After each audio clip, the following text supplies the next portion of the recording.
Hi, everyone. Welcome to the Surviving Life Today podcast, where we're focused on how we're all surviving life today. I am your host, Kelly McFarland. I am an applied anthropologist and researcher. I am focused on the food system, and I like to study human development, human behavior, how we're all doing. That's what anthropology is all about. Today's recording is focused on specifically how we're all surviving. Life is pretty crazy right now, as you all probably are aware. It is April 12th, 2026, and the dumpster fire has taken over the building, I think, is the point at which we are in the world. The dumpster fire is not just a dumpster anymore. Everything is on fire. So while I do have a lot of plans for the future and a lot of great innovative ideas, I thought that it would be a good idea to kind of take a second in this chat to focus a little bit more on surviving and on how you can be a plodder, Plodder, right? A plodder, someone who puts one foot in front of the other and climbs the mountain to the top, right? I have kind of always been a plodder. I grew up in not the best situation, and I figured out how to focus on goals and kind of make progress to getting there. And then when I was a young adult, I moved out on my own. I traveled the United States for about 5 years, settled back down to where I'm at now, and had my oldest daughter. I was a single mother for about 5 years. And then I met my husband, and I went back to school, and I became an anthropologist and had a few more kids, and here I am today. And a lot of my life, every time it was like growing up in that house, or traveling around for 5 years when I didn't really know anybody, or being a single mom for 5 years. All of these challenges that I have encountered in life, I have learned how to survive, right? And surviving is hard. It's definitely hard to keep going when things feel overwhelming. It's so difficult when you think about taking on something that is bigger than you, and how do you get there? How do you move a mountain? How do you build a pyramid, piece by piece? And so that's really what I'm focusing on here. I have pretty good ideas, pretty good suggestions for how you can survive, how you can make progress on a goal that seems like too big of a goal, or endure doing the hard stuff that you don't want to do in order to get to that end, right? And so how do we survive life? So suggestion number one is, if you have something to do that is completely overwhelming and you just don't know how to do it, instead of breaking up the task according to, I'll get this done and then I'll stop, and then I'll get this done and then I'll stop, break up the task according to the amount of time you are willing to spend on it per day. And I know that if you have something that is such a big task to do, just spending a certain amount of time on it each day might seem like it's never going to get there, right? But spending that increment of time on it every day is more than not spending any time on it at all. For instance, there's a couple different things that I do like this. The first is having to clean up a mess or a room, or like, let's say you have inherited a house from a hoarder, okay? Or outside in the garden, if you have garden beds that have been completely taken over and you are back to square one on the garden that you have so lovingly built, or remodeling, okay? Like, just different things that, like, there's a deadline, like you need to get this done in a certain amount of time, but you have a lot of time to do it. And a lot of the time when something is overwhelming, instead of spending the time to do it doing it, you spend the time being overwhelmed. You spend the time thinking about, what will I start first? What do I do? What do I do? And so in those situations where something is just so completely overwhelming that I just have no idea what I'm going to do, I will give myself an hour a day or maybe 2 hours a day to work on it. And honestly, what happens is usually, like, let's say it's cleaning a room that has not been cleaned in who knows how long. Or I have cleaned houses of hoarders before, or even the garden beds, right? So what I'll do is I just give myself an hour a day. And what that means is my starting point, like for cleaning a room, I will start in a section and go clockwise around the room. Or I'll start, like, if with the hoarder type situations where it's just so many things, I'll start putting things into piles as my first step. So, like, this goes here, and this is all automotive parts, and this goes here, and this is all books that can go on a bookshelf and they're not in too bad of shape, and you start sorting things so that they go in their places. And it's just an hour. And then after that hour, your timer's up and you walk away, right? And even though it seems like it's, oh my God, an hour is just so long, usually within 2 weeks, whatever this huge thing that you're working on is very much put into a more workable fashion within 2 weeks. So 2 weeks of hours is 14 hours. Okay. So if you were going to work on it straight 8 hours a day, that's 2 8-hour days. Okay. You are banking time to complete the project. But I find sometimes I can get so overwhelmed with a problem or with a project that I need to complete that I don't even know how to begin. And so just making action and just beginning somehow, do something, okay? And that breaks it into manageable tasks.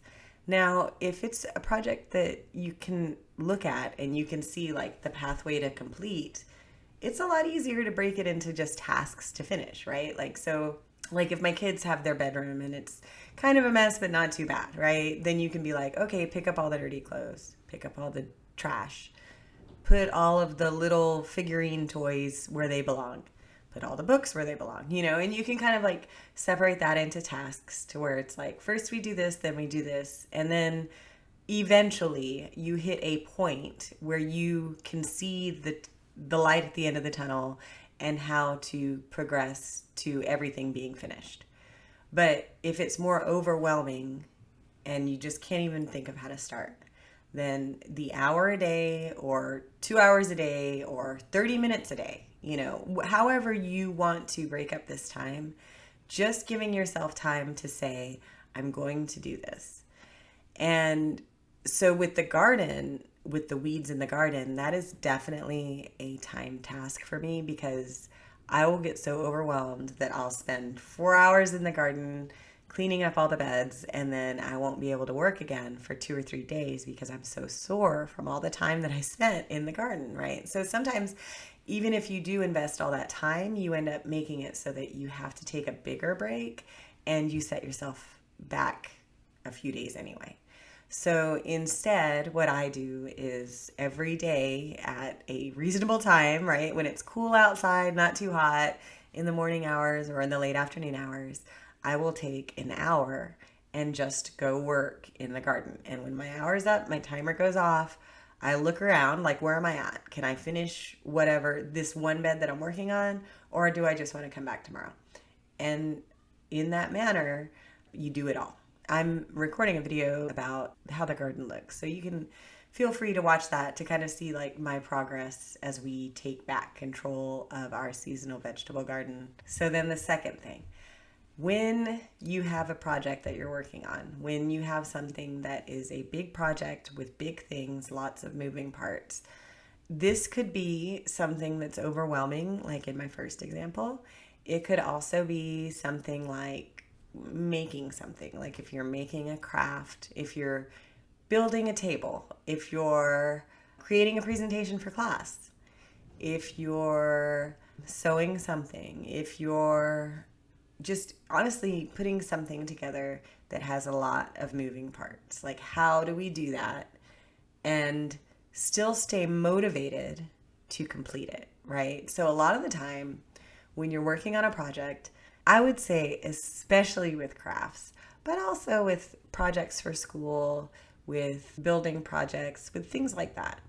A lot of the time when you're working on something and it has a lot of different pieces to it, you can hit this point where this is too hard. I don't want to do it anymore and I don't want to finish the project. And like, especially for school, like if you have a due date on a presentation or something like that, you can hit a point in whatever you're working on where it's just too difficult to deal with. And when it's too difficult to deal with, you just stop working on it. And then you stop working on it and put it aside and don't look at it. And then you hit like, a few hours before it's due, or if it's a project that needed to be done within a certain amount of time, a few hours before it needs to be completed. And you're like, oh no, I never finished it. And then you scramble to finish it and it's not what you wanted it to be.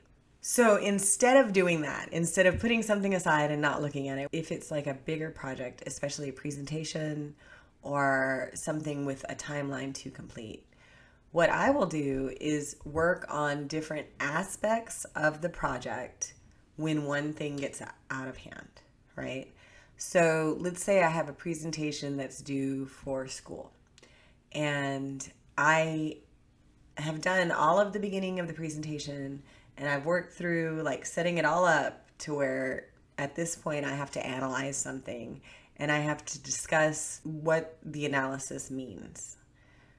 A lot of the time I need to sit back and think about what the analysis means before I can just dive into like, this says that, this means this. So in research and analysis, it's helpful to not just dive into an entire presentation and lay it all out and this is what we figured out. It's helpful to kind of stew in it for a little while. With other projects, I just get overwhelmed and I don't want to math right now. I don't want to dig up 12 articles that explain this to you right now. I don't want to do those things right now. And so when I do hit those points where like either I need to stew on it or I just don't feel like doing something right now, what I do instead of putting it aside is I will actually go back, especially in a presentation, I will go back and look at other aspects of the project that I can work on that it doesn't really matter if I do this now or later. I'm going to be doing it eventually. And while I'm kind of flipping through this in my brain of how I'm going to work on this, I might as well format all my text to look good or make the layout look better or find pretty pictures to put here. Or if I'm building something, I might decide to paint a part of these boards that are going to go together in the end. It doesn't matter if I paint them now or later. Or whatever that thing may be. Instead of forcing yourself to go down this path of like, I'm going to beat it into myself that I'm going to learn this, or I'm going to put this presentation together, or I'm going to finish this project, do something else. And do something else that is the enjoyable part of the project for you. And that makes it so that you're still working on it. You're still making progress to your goal. But it's kind of in a more of a free play kind of a situation where you can just turn it over in your head and you can think about it. And this really does help. You just have to hang in there and with the more difficult parts, kind of put them on the back burner and focus on the things that you can work with for a while until you want to deal with the difficult parts. The third idea that I have for how you can survive the way life is going today, right? Life is hard. We all agree life is hard. Before the world was burning down, literally, we all agreed life was hard. But now life is the struggle of struggles. So how do we survive this? And so I know that there's a lot of therapy out there about disassociation and how disassociating from life is not a way that you should face life. And I get that. I do. And I'm not recommending to psychologically break yourself in any way at all. Okay. But I will say that Beyonce had Sasha Fierce. And this is kind of what I tell my students when I'm telling them to do something that is just so jarring for some people that they don't know how they're going to do it. And so when I think about doing hard things around people I've never met before, and with students, I do teach students to interview people, and interviewing strangers is probably one of the biggest fears that I've seen in undergrad students. But then also, like, as we progress into anthropology, me and a lot of my anthropologist friends, interviewing people is our favorite thing. And so if you're going to meet people and you're going to interact with people, and you just have this fear of interaction, you have a fear of meeting new people and putting yourself out there and being that person, assume a pseudonym. Make Sasha Fierce. Be someone who's not you. And it's not saying that you're going to give up all of your morals and all your thoughts and all the logic and all that. It's that sometimes pretending to be somebody else in order to do the hard thing makes the hard thing easier for you to do. And sometimes pretending like you're brave when you're not brave makes you brave. And I don't know why it works, and I don't know why you can fool your brain into doing it, but it does work. And I experienced this myself. I had interviewed people a lot before, but when I was doing my thesis research, where I was interviewing local food farmers in the area, that is probably the worst I've ever experienced. This like almost imposter syndrome, to where I was afraid to go interview them. I was afraid to do it. And personally, I think it was largely because I was getting into farming, but I didn't know about farming at the time. And like, who am I? Who am I in this situation? And how do I act? And so I assumed the character. And it's really funny because at the time I was a graduate student in anthropology studying farming, right? But I assumed that as my character. And I didn't, like, that is who I was. I didn't change anything. But as I was getting ready to go interview these farmers, even in getting dressed, I was like, how does a graduate student dress? How would a graduate student who wants to learn from farmers dress? And that's how I dressed. And then when I was greeting them, how would a student greet these people? And that was my identity. And I assumed it. And yes, as the interviews progressed and as we went through all of my questions and we got to know each other, my assumed identity of graduate student, anthropologist, researcher slowly became Kelly McFarland. But at first, I was graduate student learning about farming, okay? And I was not me of me and me, okay? And so I just really want to put that out there, that when you do the hard thing, okay, let's say you want to get a job building shelves at a shelf manufacturer, and you've done woodworking a little bit, you know a little bit about it, but you don't know much, and you don't really, like, you're intimidated by these people. There's a whole bunch of gruff guys that know how to build shelves that work there, and you really don't know what you're doing. Assume that as a person. Assume the role of, I am the apprentice woodworker who needs a job and wants to learn how to build the best shelves in the world.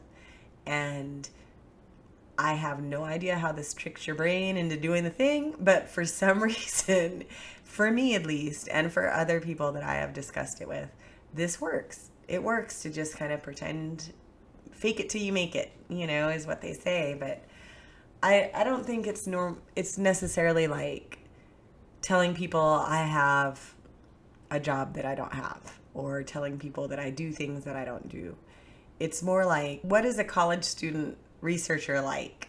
and how do I dress like them and how do I act like them? And I'll just do that. And the funniest part of it is that the farmers that I was interviewing didn't really know what a college student researcher is like. Like it doesn't matter to anybody except for you in your brain that this is giving you the courage to do what you need to do. And in the end, that's all that matters, right? Is having that courage to do it. So that's the third way. And then the fourth way, so when I have a long-term goal that seems impossible, that's kind of where this comes from. Or I have kind of a place I want to be, but I don't know specifically what that place looks like. I look at how something that I'm doing today will change things in 3 days, 3 months, 3 years, and 30 years, right? And so like some things, they might not do that, but a lot of things you can look at and you can say like the garden, right? So when I do the garden and I am pulling the weeds and it seems like a pointless endeavor to pull these weeds in order for planting these plants in order for them to grow food. And I can't stand that it takes so long and I just want to be done. So in order to keep motivation to finish, I think about what is the impact of pulling these weeds in 3 days? In 3 days, I'll have, 3 beds done. I'll be that much closer to the end. In 3 weeks, what's the impact? In 3 weeks, I'm going to have small plants growing and I'm going to see what change I made really physically in real life in 3 weeks. What will the impact be in 3 months? Well, in 3 months, I'll have vegetables. I'll have flowers. I'll have the plants producing the harvest. Okay, so that's a big deal. And then what will the impact be in 3 years? In 3 years, if I keep doing this, if I keep maintaining my gardens, then they'll be producing that much more. And I'll be that much better of a farmer and I'll know that much more about growing things. And I'm helping my environment. In 3 years, I'll have that much more dragonflies. In 3 years, I'll have that much more, purple-headed martingales or whatever those purple martingales are that are so cool. In 3 years, I'll have helped my land to grow that much better. And then what's the impact in 30 years? In 30 years, if I can continue to grow these gardens and I can continue to grow community and I can continue to help people and to build on what I'm building, then in 30 years, maybe that much more people will be into gardening and maybe that much more of the environment will be saved. And maybe this small little farm will have grown into a great big way to change the world. In 30 years, anything is possible, right? So when you do something, especially like if it's for you, if it's going to school, if it's learning a trade, if it's learning a project, if it's learning anything, right? Or if it's planting something, or if it's building something, or anything like that, you can really stay motivated by thinking about what is the impact? 3 days, 3 weeks, 3 months, 3 years, and 30 years. And this also is with getting into shape, right? They say like 3 days, you start to feel a difference with yourself. 3 weeks, you really see a difference with yourself. 3 months, other people notice a difference in you. 3 years, you're a different person. 30 years, you live longer. Okay, so that it really does. Like, this is a great point of motivation, and it's a great way to survive the things. If you're in a bad situation, okay, if you're in a situation where you just don't know when this is going to end, and you start to work towards getting out of it, right? You start to sock away money so that you can move away, or whatever that may be. What's the impact of that in 3 days? In 3 days, I have this much money, not very much, but I'm headed towards there. In 3 weeks, I have a lot more money and now I can start to build a plan. In 3 months, maybe you're close to even being there with enough money to get out of the situation.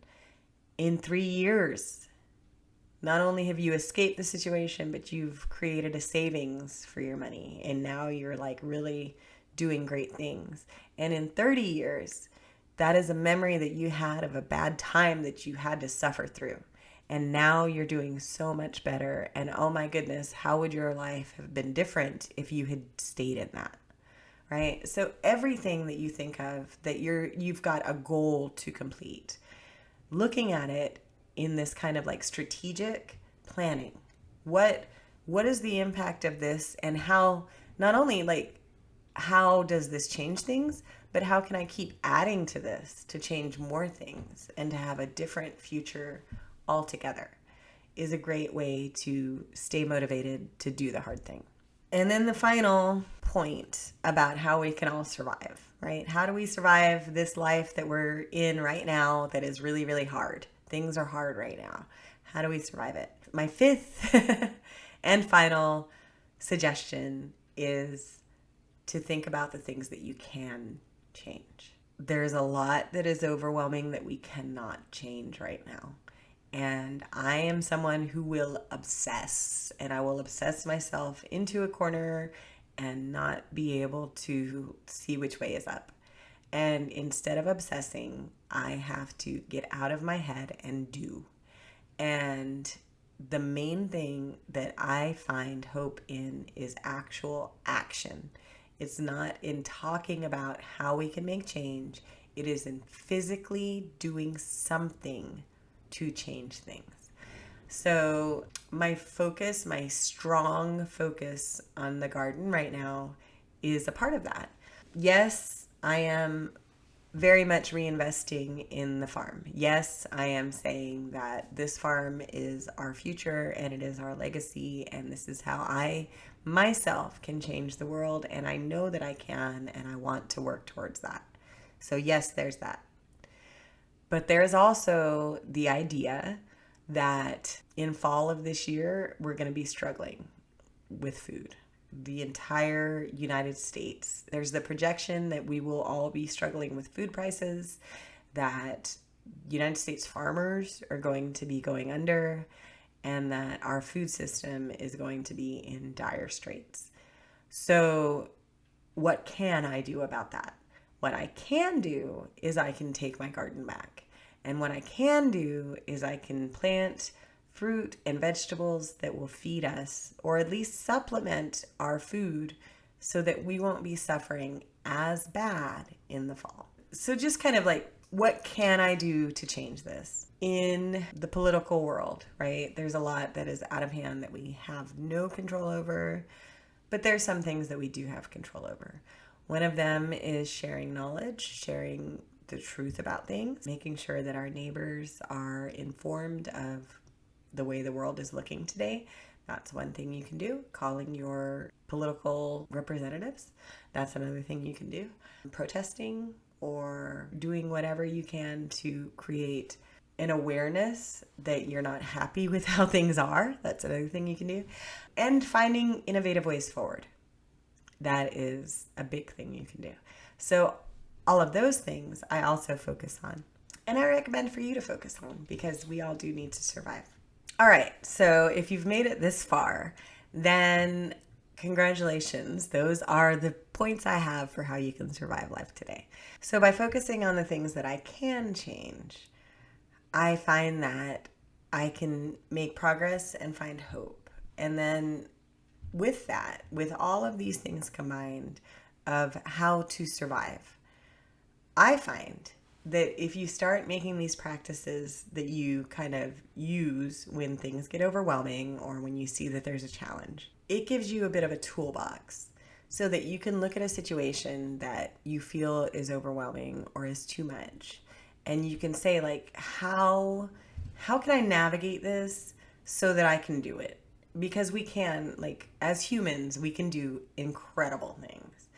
And just being able to find the motivation and to find the time to actually deal with it is a big part of doing the incredible thing. So I know this is kind of a weird chat, like, how do we survive? How do I survive today?